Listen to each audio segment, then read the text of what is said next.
এই যে 3 number gear দিয়ে ফুল ক্লাস ধরে দাঁড়াই থাকি, অথবা গিয়ারে রাইখা আমি বাইকটা বাইকের 2 থেকে 3 নাম্বার গিয়ারে নিচ্ছি, এই যে 3 এ নিয়ে আস্তে করে ক্লাস ছাড়িয়ে এই সময় থ্রোটল দিয়ে তখন বাইকটা চলা শুরু করছে। এই যে আস্তে আস্তে চলা শুরু করছে। এর আগে কিন্তু ক্লাস লিভারটা কাজ করতেছিল না। YouTube channel and Facebook page and also welcome to another new video. আছি এক্সপ্রেসওয়ে, পূর্বাচল এক্সপ্রেসওয়ে 300 ফিটে। বাইকের ক্লাস প্লেট কেন দ্রুত দুর্বল হয়ে যায়? অনেকেই দেখবেন ক্লাস প্লেট 30-40 হাজার কিলোমিটার পরে পরিবর্তন করে, আবার অনেকে 1 লাখ কিলোমিটার পরেও পরিবর্তন করে, আবার অনেকে 1 লাখের পরেও যা পরিবর্তন করে। আসলে বাইকের কী কী ভুলের কারণে বাইকের ক্লাস প্লেট দ্রুত নষ্ট হয়, এরকম কয়েকটা বিষয় বলে আপনাদের মাঝে দীর্ঘদিন কীভাবে ক্লাস প্লেট ব্যবহার করবেন সেই বিষয়গুলো তুলে ধরব। তো একটা ক্লাস প্লেট দীর্ঘদিন যদি আপনি ব্যবহার করতে চান, অবশ্যই বাইকের ক্লাসের ব্যবহার আপনাকে সঠিক নিয়মে ক্লাসের ব্যবহার জানতে হবে। আমি যদি আসি, আমরা যখন বাইকটা স্টার্ট করি, এই যে আমি এখন 2 নাম্বার গিয়ারে অথবা অনেক সময় 3 নাম্বার গিয়ারে, এই যে 3 নাম্বার গিয়ার দিয়ে ফুল ক্লাস ধরে দাঁড়াই থাকি, অথবা গিয়ারে রাইখা আমি বাইকটা ফুল ক্লাস ধরে পিছন দিকে যাই অনেক সময়। এটা কখনোই উচিত না। আপনি যদি কখনো ক্লাস ধরে জ্যামের মধ্যে যদি কখনো দাঁড়ান, অবশ্যই বাইক নিউট্রাল করে দাঁড়াবেন। আর যদি কখনো পিছন দিকে যাওয়ার প্রয়োজন হয়, নিউট্রাল করে যাবেন। কখনো ক্লাস ধরে দাঁড়াই থেকে আপনি বাইক জ্যামের মধ্যে দাঁড়াই থাকবেন না, অথবা পিছনের দিকেও যাবেন না। এতে বাইকের প্রেশার প্লেট, ফ্রিকশন প্লেটের মধ্যে ঘর্ষণ তৈরি হয়, ধীরে ধীরে সেটা নষ্ট হবে। আপনি সেটা টের পাবেন না, 25-30 হাজার কিলোমিটার পরে যা সেটা টের পাবেন। তারপরে বাকি কৌশলগুলো চালাতে চালাতে বলি। বাইকের ক্লাস প্লেট দ্রুত নষ্ট হয় আরেকটি কারণ হলো আমরা গিয়ার শিফটের সময় ক্লাসের ব্যবহার সঠিকভাবে না করা, র্যাপ ম্যাচ না করা। আমরা অনেক সময় গিয়ার শিফটের সময় ক্লাস আস্তে করে ছাড়ি। যেমন এই যে আমি বাইকের 2 থেকে 3 নাম্বার গিয়ারে নিচ্ছি, এই যে 3 এ নিয়ে আস্তে করে ক্লাস ছাড়িয়ে এই সময় থ্রোটল দিয়ে দিই। এই যে ক্লাস ধরা অবস্থায় আমরা থ্রোটল দিয়ে দিই, মানে ক্লাসটা আস্তে ছাড়ি, থ্রোটল দিয়ে দিই।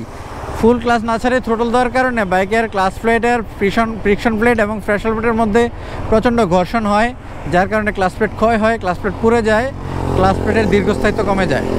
3 নম্বরে যদি আসি, আমরা জ্যামের মধ্যে অনেকেই হাফ ক্লাসে, মানে জ্যামের স্টার্ট বন্ধ হয়ে যায়, যার কারণে আমরা হাফ ক্লাসে বাইক রাইড করি। হাফ ক্লাসে কখনও বাইক রাইড করা যাবে না। হাফ ক্লাসে যদি আপনি বাইক রাইড করেন, আপনার বাইকের ক্লাস প্লেট খুব তাড়াতাড়ি নষ্ট হয়ে যাবে। আপনারা যেটা করবেন, জ্যামের মধ্যে বাইকের ফুল হয়, যখন দাঁড়াইবেন তখন এই ফুল ধরেই দাঁড়াইবেন। আবার যখন চলা শুরু করবেন, তখন এই যে ফুল ক্লাসটা যখন বাইকটা চলা শুরু করবে, তখন ফুলই ছেড়ে দিবেন, হাফ ক্লাস করে থ্রোটল দিয়ে রাখবেন না। এই অবস্থায় বাইকের ক্লাস প্লেট নষ্ট হয়। আর 4 নম্বরে যদি আসি, বাইকের ক্লাস লিভারের ফ্রিকশন জোন সম্পর্কে ধারণা না থাকা। ফ্রিকশন জোন আপনাকে অবশ্যই বাইকের ক্লাস লিভার ঠিক রাখতে হবে যদি দীর্ঘদিন আপনি বাইকের ক্লাস প্লেট ব্যবহার করতে চান। এই যে সামনের দিকে 10 থেকে 20 মিলিমিটার রিপ্লে অংশে ক্লাস লিভার কাজ করে না, এবং লাস্টের দিকে প্রায় 10 মিলিমিটারের মতো ক্লাস লিভার কাজ করে না। এটার প্রমাণ আপনাদেরকে দেখাই। এই যে আমি ব্লাস্টটা গিয়ারে ফালাই এই যে দেখেন ছাড়তেছি, কখন বাইকটা আগায় দেখেন। এই যে আমি আরপিএম 2000 আরপিএমে রাখি, 2000 আরপিএমে রাখছি। এখন আমি ক্লাস লিভারটা আস্তে আস্তে ছাড়ি, যে কখন বাইকটা চলা শুরু করছে, এই যে আস্তে আস্তে চলা শুরু করছে। এর আগে কিন্তু ক্লাস লিভারটা কাজ করতেছিল না, এটা হলো ফ্রি প্লে। আবার যখন আমি এই যে বাইকটা যখন চলতেছি, তখন আমি যখন ক্লাস ধরবো, এই অংশে এটুকু পর্যন্ত ক্লাস লিভার কিন্তু কাজ করে না, এটুকু পর্যন্ত বাইক কিন্তু ভাগতেছে। আবার যখন এরপরে যখন ধরবেন, এই যে এনে যখন ধরবেন, তখন কিন্তু আর বাইক ভাগবে না।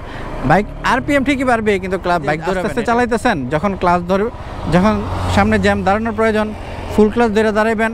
আবার যখন আপনি চলা শুরু করবেন, যেন আস্তে আস্তে দৌড়াইতেছে, ক্লাস ফুল ছাইড়ে দিচ্ছেন, তখন আপনি ফুল পিক আপটা দিবেন, তার আগে ফুল পিক আপ দিবেন না। এই ফ্রিকশন জোন ব্যবহার করে যদি জ্যামে বাইক রাইড করেন, তাহলে ক্লাস প্লেট দীর্ঘদিন ব্যবহার করতে পারবেন। 5 নম্বরে যদি আসি, উচ্চ গতিতে যদি আমাদের বাইকের এই যে রিক্সাটার পিছনে আমার ব্রেক করার প্রয়োজন, আমরা আগে ক্লাস লিভার টান দিয়ে ধরি, তারপর ব্রেক করি। এটা নিয়ম না। এইভাবে যদি আপনি বাইকের ব্রেক করেন, এই যে উচ্চ গতিতে গিয়ারে থাকা 5 নম্বর গিয়ারে থাকা অবস্থায় আপনি ফুল ক্লাস টান দিয়ে ধরলেন, ফুল ক্লাস টান দিয়ে ধরলে ফ্রিকশন প্লেট এবং প্রেশার প্লেটের মধ্যে গ্যাপ তৈরি হয়, শক্তিটা গিয়ার বক্স পর্যন্ত যায় না, এবং গিয়ার বক্স পর্যন্ত যখন যায় না, তখনও কিন্তু বাইকের ক্লাস প্লেটের মধ্যে কিছুটা ঘর্ষণ তৈরি হয়, যার কারণে কিন্তু এই যে আপনার ক্লাস প্লেট কিন্তু তাড়াতাড়ি নষ্ট হয়। এই জন্য ব্রেক করার সময় আগে যে ক্লাস লিভার টান দিবেন না, প্রথমে আপনি থ্রোটল কমিয়ে ইঞ্জিন ব্রেকে বাইকটা নেবেন, তারপরে সামনে পিছনের ব্রেক ধরবেন। যখন গিয়ার পরিবর্তনের প্রয়োজন হবে, তখনই শুধু আপনি ক্লাস লিভার ধরে আপনি গিয়ার পরিবর্তন করবেন, এছাড়া ক্লাস লিভার ব্যবহার করবেন না। আশা করি এই 5টা বিষয় যদি আপনারা মেনটেন করে চলেন, আপনার ক্লাস লিভার আপনি 1 লাখ কিলোমিটার পর্যন্ত ব্যবহার করতে পারবেন, কিংবা তারও বেশি ব্যবহার করতে পারবেন। আর যারা এই ভুলগুলো করবেন তাদের 25-30 হাজার কিলোমিটার কিংবা 40 হাজার কিলোমিটার পর পর বাইকের ক্লাস প্লেট পরিবর্তন করতে হবে। ঠিক আছে, সবাই ভালো থাকেন। See you next time, another video, another blog. আল্লাহ হাফেজ।